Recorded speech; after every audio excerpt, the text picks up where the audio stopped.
ঈমান এনেছেন।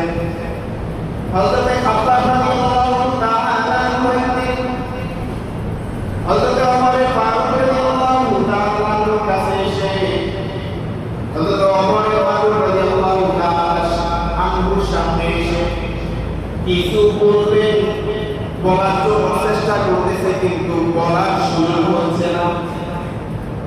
হযরত ওমর ফারুক রাদিয়াল্লাহু তাআলা বললেন, ও প্রিয় সাহাবী খাব্বাব, তুমি কি বলতে চাও কিন্তু বলতে পারো না, কারণটা কি? খাব্বাব রাদিয়াল্লাহু তাআলা তিনার জিহ্বাটা বের করে দিয়ে দেখাচ্ছেন যে আমার জিহ্বায় ফুলে যাওয়ার কারণে, গোস্ত বের হয়ে যাওয়ার কারণে আমি কথা বলতে পারতেছি না। হযরত ওমর ফারুক রাদিয়াল্লাহু তাআলা জিজ্ঞেস করেন, ও খাব্বাব, তোমার এই গোস্তটা বের হওয়ার কারণ কি? তোমার কি কখনো এই জিহ্বার ভিতরে টিউমার হয়েছে কিনা? হযরত খাব্বাব রাদিয়াল্লাহু তাআলা বলেন, ও খলিফাতুল মুসলিমিন, আমার কখনো এই জিহ্বার ভিতরে টিউমার বলতে কিছু হয় নাই। কিন্তু যদি টিউমার হতো এত কষ্ট হইতো না যে আমার জিহ্বার ভিতরে গোস্ত বের হয়ে যাওয়ার কারণে আমার কতটা কষ্ট হচ্ছে। এই কারণটা কি? ও শুনিয়া রাখো, আমি যখন এক আল্লাহকে আল্লাহ এক হিসাবে মেনে নিলাম, আমাদের পূর্বপুরুষদের ওই খোদাকে মানা ছেড়ে দিলাম, রাসূল সাল্লাল্লাহু আলাইহি ওয়াসাল্লামকে শেষ নবী হিসাবে মেনে নিলাম, তখনই আমার গোত্রের লোকেরা আমাকে ওই পাহাড়ের উপরে নিয়ে গিয়ে আমার এই জিহ্বার ভিতরে আমার দুই হাতকে গাছের সাথে বেঁধে ফেলেছে, দুই পাকে আমার গাছের সাথে বেঁধে ফেলেছে।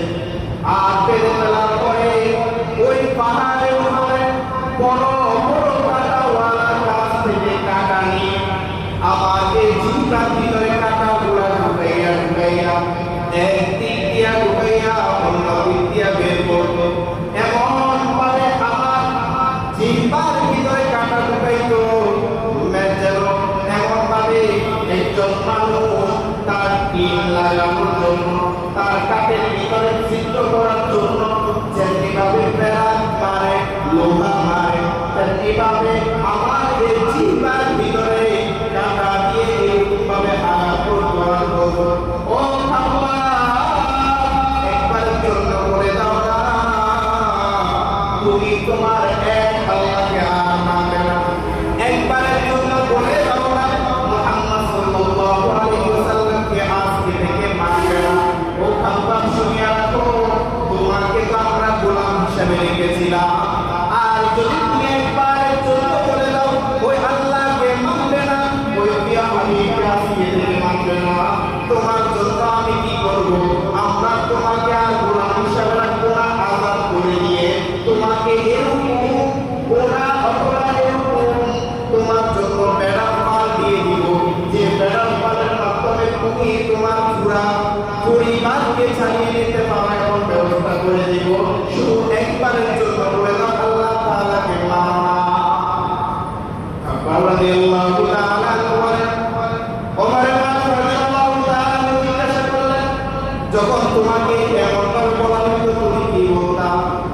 খাব্বাব রাদিয়াল্লাহু তাআলা বলেন, ও খলিফাতুল মুসলিমিন, যখন আমাকে এরকম ভাবে বলতো, ও খাব্বাব তুমি ঈমান ছেড়ে দাও, আমি তখন উপরের দিকে আসমানের দিকে তাকিয়ে বলতাম, ও আল্লাহ, ওরা আমাকে যতই কষ্ট দেন না, আমার কোনো কষ্ট না, যদি কিয়ামতের ময়দানে আপনি আমাকে একটু জান্নাতে জায়গা দেন, কিয়ামতের ময়দানে যদি একটু আমাকে জান্নাতের ভিতরে জায়গা দেন, আমার জন্য এতটুকু যথেষ্ট। কিয়ামতের ময়দানে যদি আমার প্রিয় হাবিবের সাথে আমি থাকতে পারি, এটাই আমার জন্য যথেষ্ট। খাব্বাব রাদিয়াল্লাহু তাআলা এর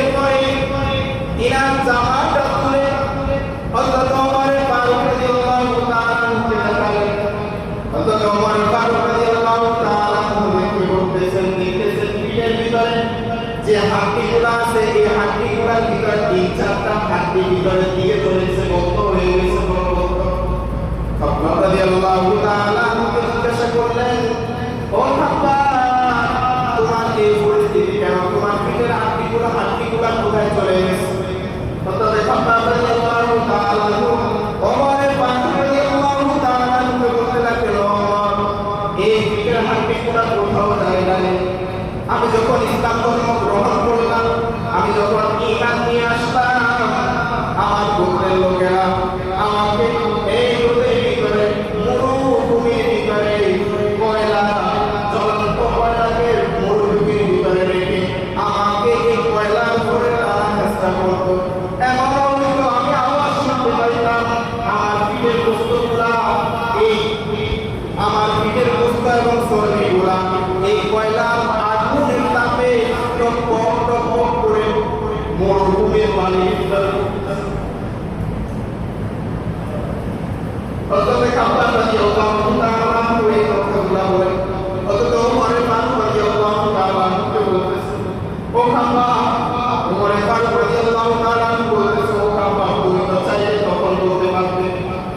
কিছু কিছু সময় তো মিথ্যা কথা বলা জায়েজ আছে, নিজের জীবন বাঁচানোর জন্য মিথ্যা কথা বলা জায়েজ আছে। তুমি তো পারতে, তখন তুমি এই কথাটা বলতে, ঠিক আছে আমি আজকে থেকে মানবো না, কিন্তু তোমার মনে তো আছে আল্লাহ তাআলাকে মানবে, তোমার মনে তো আছে রাসূল আল্লাহ সাল্লাল্লাহু আলাইহি ওয়াসাল্লামকে মেনে নিবে, কিন্তু তুমি তো তখন বলতে পারতে যে আমি মুখে বলে দিতে পারবে যে আমি আজকে থেকে আল্লাহ তাআলাকে এক হিসাবে মানবো না এবং কি রাসূল সাল্লাল্লাহু আলাইহি ওয়াসাল্লামকে মানবো না। একবার বললে তো তোমাকে ছেড়ে দেয়, তুমি বললে না কেন? তখন খাব্বাব রাদিয়াল্লাহু তাআলা বলতেছে, আমি তো ঈমান আনি নাই,